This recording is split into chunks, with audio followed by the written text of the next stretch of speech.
golygydd y Wawr dwi, ac mae'n anodd credu bod a flwyddyn ers I fi wneud y fideo cyntaf yna yn cyhoeddi chi enillydd Gwobr Patagonia y llynedd am yr erthygl orau I ymddangos yn y Wawr. Unwaith eto, does na ddim modd I ni gyfarfod yma chynlleth, ac mae wedi bod yn flwyddyn anodd a gwahanol I ni gyd yn dydi, ond mae wedi bod yn flwyddyn brysur iawn I fudiad merched y Wawr. I ni orfod gohirio cyhoeddi'r rhifin ha y llynedd, mae'r rhifin dwbl fis Medi a rhifyna eraill mi yn y Gaea a'r Gwanwyn wedi cael derbyniad gwresog. Gai ddiolch yn fawr iawn I bawb sy'n cynorthwyo gyda'r gwaith o'i paratoi nhw ac I rai hynny ohonoch chi sy'n dosbarthu y rhifyna i'r aelodau a hynny o dan amgylchiadau anodd iawn dros y misoedd diwetha. Wel, dwi'n nabod yr un fi'n pori drwy'r erthyglau ddewis enillydd Gwobr Patagonia eleni a hynny ers sawl blwyddyn. Da ni'n gydweithwyr yn BBC Cymru. Ers rhyw 6 wythnos bellach, Rhianedd Richards ydy cyfarwyddwr cynnwys a gwasanaethau BBC Cymru, a chyn hynny mi oedd hi'n olygydd Radio Cymru. Rhianedd gafodd y mwynhad o ddarllen y rhifyna dan sylw ac I ddewis yr erthygl orau I ymddangos yn y Wawr. Mae wedi dewis 2 erthygl nath yr argraff y fwyaf arni o'r 3 rhifin diwetha, sef y rhifin dwbl, rhifin y Gaea a rhifin y Gwanwyn. A dyma I chi anfonodd Rhianedd ato ni. Mae'r drydedd Wobr yn mynd I Winifred Davies am ei herthygl bwysig am wasg honno, sef meddai Winifred, gwasg menywod annibynnol mwyaf hirhoedlog y deyrnas gyfunol. Cam blaengar, dewr a phwysig oedd sefydlu'r rasg hon yn yr 1980 ac mae Winifred yn ei herthygl yn adrodd hanes ac arwyddocâd y fenter gydweithredol hon. Mi gafodd un o gyhoeddiadau cynnar y wasg, sef cyfrol o gerddi Penny Windsor, Dangerous Women, ddylanwad sylweddol arnaf yn fy arddegau. Roedd ei cyhoeddiadau yn agor yn llygaid me anmeddyliau I lenyddiaeth na fyddai wedi bod ar gael I ni heb fodolaeth y wasg hon. Yn ei herthygl mae Winifred yn ein tywys drwy rai o'r cyhoeddiadau hynny ac mae'n amlinellu cynlluniau'r wasg at y dyfodol hefyd. Mae'r erthygl yn bwysig ac yn gofnod da o gyfraniad sylweddol honno I lenyddiaeth Cymru. Yn yr ail safle, mae erthygl Catrin Stevens, ffrind caethweision, am Jessie Donaldson o Abertawe. Mi dreuliodd Jessie 10 mlynedd yn yr Unol Daleithiau yng nghanol y 4edd ganrif ar 15 yn cynnal tŷ diogel yn Cincinnati, Ohio, a hynny I gaethweision du a oedd yn ceisio ffoi o'r de i'r gogledd. Mae'r erthygl yn adrodd hanes y ddeddf oedd yn gosod dirwy o 1,000 o ddoleri ynghyd â charchar am 6 mis I unrhyw un ar oedd ei loches I geithwas oedd yn ffoi. Roedd Jessie yn un o blith nifer eraill yn Cincinnati oedd yn ddigon dewr I gynorthwyo'r caethweision wrth iddyn nhw deithio tuag at i'r rhyddid. Yn y pen draw, mi ddychwelodd Jessie I Abertawe a'i gwaith wedi ei gwblhau. Mae'r hanes yn ddifyr dros ben ac mae Catrin yn gosod hen oll yng nghyd-destun yr ymgyrch, mae bywydau pobl ddion o bwys heddiw. Dywedir bod 30,000 o geithweision wedi dianc ar hyd y llwybrau hyn, meddai Catrin. Mae Jessie yn Gymraes nodedig arall a ddylai fod yn cael ei chydnabod gennym, ond mae ei hanes anghofiedig, diflanedig. Diolch I Catrin am dynnu ein sylw at ei chyfraniad, gynobeithio bydd yr ymgyrch I godi cofeb I Jessie yn Abertawe yn dwyn ffrwyth. Yn y fuddigol yn y gystadleuaeth hon, mae'r erthygl fendigedig gan Mair Owen, aelod o gangen mynytho, sy'n mynd â ni am dro o amgylch ei bro. I gymaint ohonom mae'r pla wedi gorfodi I ni ddarganfod rhanna o'n milltir sgwâr am y tro cyntaf, ond cawn argraff glir gan Mair bod pob un fodfedd o fynytho wedi bod yn gyfarwydd iddi erioed.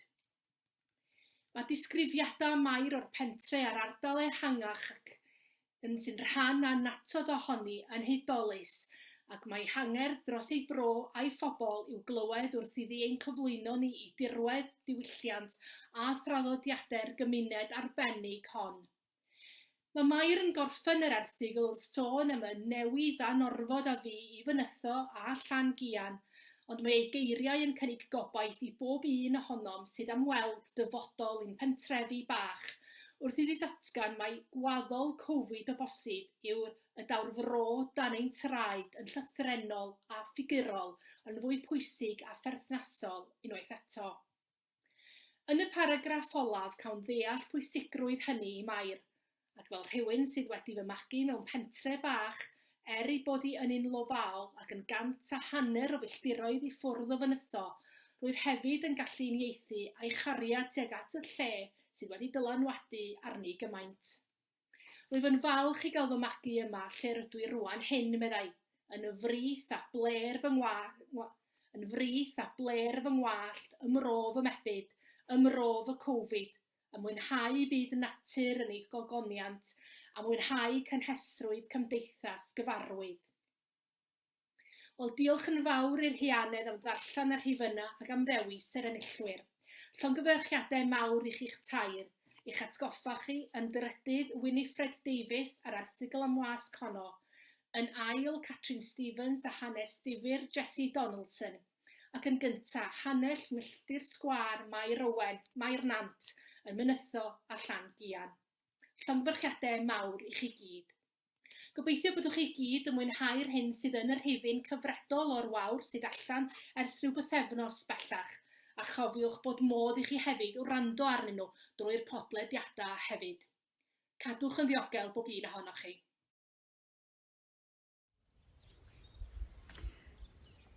Mae'r erthygl nôl papur yn cyfeirio'n benodol at brofiadau y flwyddyn dwytha yma, pryd cerddodd llawer iawn ohona ni, llwybra, cyfarwydd ac anghyfarwydd yn bro, ac yn sôn am ddylanwad y pentrefi Mynytho a Llangian arna fi ar hyd y mywyd, a deud y gwir.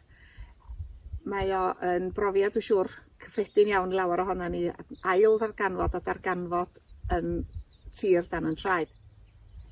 Dwi'n arbennig o falch o dderbyn y tlws yma o wneithuriad Miriam Jones, sydd yn byw rhyw 2 milltir i ffwr. Mae yna gysylltiadau uniongyrchol rhwng y tlws a'r erthygl. Yn yr erthygl dwi'n sôn am lleisiau cyfflogion, ac yn y parti hwnnw mae mam Miriam Ann yn sefyll ar yr ochr dde i mi.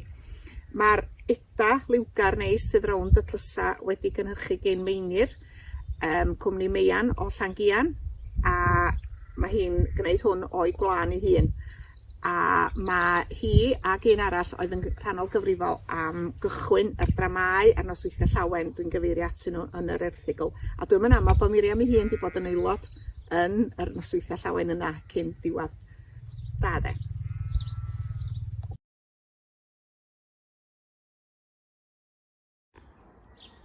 Diolch am y wobr ac am y cyfle i godi ymwybyddiaeth am Jessie Donaldson, ffrind caethweision, ac mae'r plac glas i fyny iddi nawr ar stryd de la Beche yn Abertawe.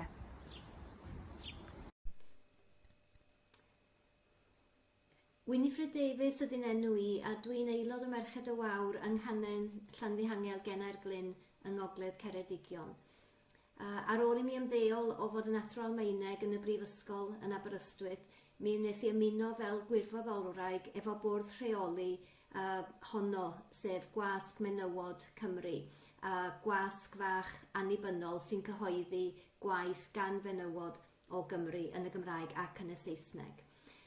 Mi ofynnodd y gangen leol i mi roi sgwrs amdan honno iddyn nhw, ac ar ôl i mi wneud hynny, mi feddyliais falle bydda gen ddarllenwyr y Wawr ddiddordeb mewn clywed mwy amdan y wasg hefyd.